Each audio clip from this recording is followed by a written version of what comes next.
The most powerful man in the room is almost never the loudest one.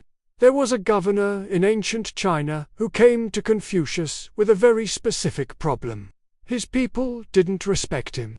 His orders were followed, barely, but no one actually listened. He tried stricter laws, he tried harsher punishments. Nothing worked. So he asked Confucius what he was doing wrong. Confucius asked him one question back. What are you like when no one is watching? The governor didn't have an answer. This was the age of competing kingdoms, where rulers clawed for power and philosophers were essentially hired consultants for the powerful. Everyone wanted influence. Everyone was trying to manufacture it through titles, armies, and fear. And here was Confucius saying the whole approach was backwards. Most people back then believed power flowed from position. You get the title, you get the obedience. Simple equation. And when it didn't work, you added more pressure, more rules, more consequences. The solution to failed control was always more control. Sound familiar? Because we still run that same calculation today. Managers who micromanage harder when their team underperforms. Parents who tighten restrictions when their kids pull away. Leaders who speak louder when no one's listening. The instinct is always the same. Something isn't working, so add more force. Confucius watched this his entire life, and he kept pointing at something people refused to see. He grew up poor. His father died when he was 3. He educated himself at a time when education was mostly reserved for nobility. By his 30s, he had a reputation for deep knowledge of ritual, history, and ethics. Students came to him from across the region. He never turned anyone away based on wealth or class, which was revolutionary for that era. He eventually got a government position in the state of Lu. And for a while, things actually changed. Crime reportedly dropped. Trade improved. His region became noticeably different from its neighbors. People from other states were curious about what was happening there. Then the politics shifted. Rival officials felt threatened. The Duke started ignoring his counsel. Confucius resigned and spent the next 13 years wandering from state to state, trying to find a ruler willing to actually govern through virtue instead of force. Most didn't want to hear it, because what he was selling was slow. It required personal transformation before political transformation. And nobody in power wants to hear that the problem might be them. He never found that ruler. He went home, taught his students, and died probably wondering if any of it had mattered. But here's what happened after. His students spread his ideas.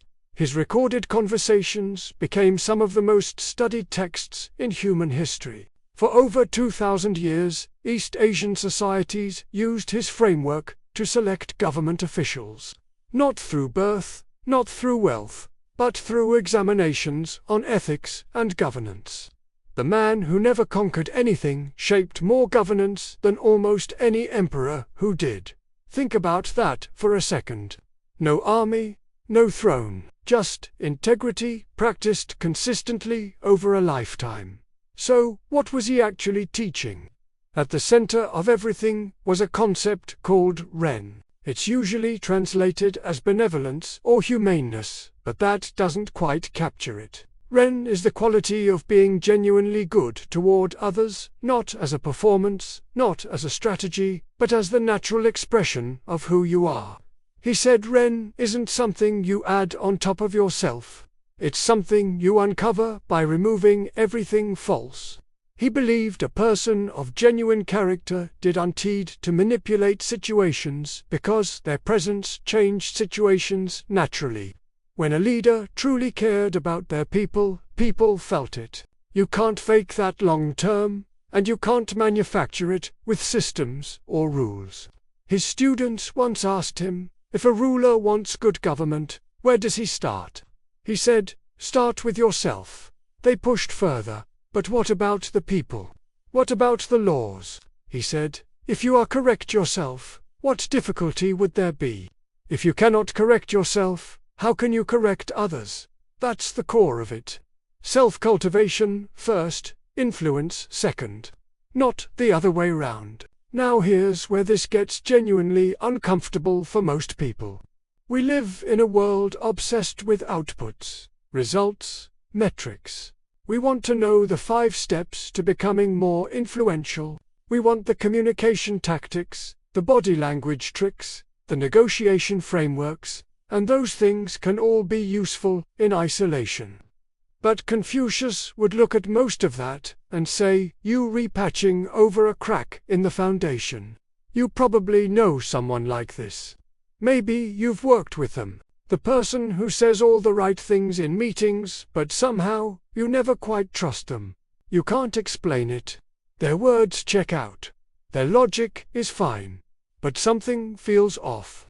There's a gap between what they present and what you sense underneath. And no matter how polished their communication gets, that gap doesn't close. That gap is what Confucius spent his whole life talking about. And then there's the other kind of person. They're not necessarily the smoothest talker. They might even be a little awkward. But when they say something, you believe it. When they commit to something, you know they'll follow through. When they're in the room feels different. People orbit toward them without quite knowing why. That's Ren in action. And it cannot be faked because it's built, slowly, through thousands of small decisions no one else sees. The choices you make when it costs you something. Whether you're the same person in private that you are in public, whether you hold yourself to the standard you apply to others, whether your behavior in small moments matches the values you claim in big ones. This is the part that's inconvenient, because it means the path to genuine influence is almost entirely internal. It's not about learning a new skill. It's about closing the gap between who you say you are and who you actually are, consistently, over time. Confucius called this practice not a destination but a daily discipline. He studied rituals, not because he thought ceremonies were magic, but because he believed repeated, intentional action shaped character. You become honest by choosing honesty in situations where dishonesty would be easier. You become trustworthy by following through when no one would notice if you didn't. Over and over until it stops being effort and starts being you. Think about your own life right now. Where is there a gap? Where do you present one version of yourself while quietly operating by a different set of rules? Not because you're a bad person, but because everyone has these gaps. The question is whether you're working to close them, or just managing how visible they are. Because here's what Confucius understood about long-term influence. People are extraordinarily good at sensing authenticity over time. You can fool someone in a single conversation. You might fool them for a month. But over years, the real pattern always surfaces. The people who last, the ones who build something that outlives them, are almost always the ones who invested in the foundation before worrying about the structure. He wandered for 13 years and found no ruler willing to do the real work. But his students remembered everything. They wrote it down, they taught it to others. The influence he couldn't achieve through official position, he achieved through integrity, practiced in the open, in front of people who were paying attention. That's the quiet bet Confucius made with his life.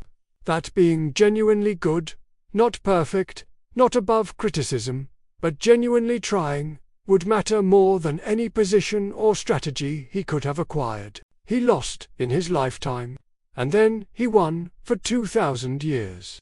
The most powerful man in the room is almost never the loudest one. You just don't always notice him right away. Subscribe if this made you think. The next video goes deeper into what Confucius actually said about the people closest to you.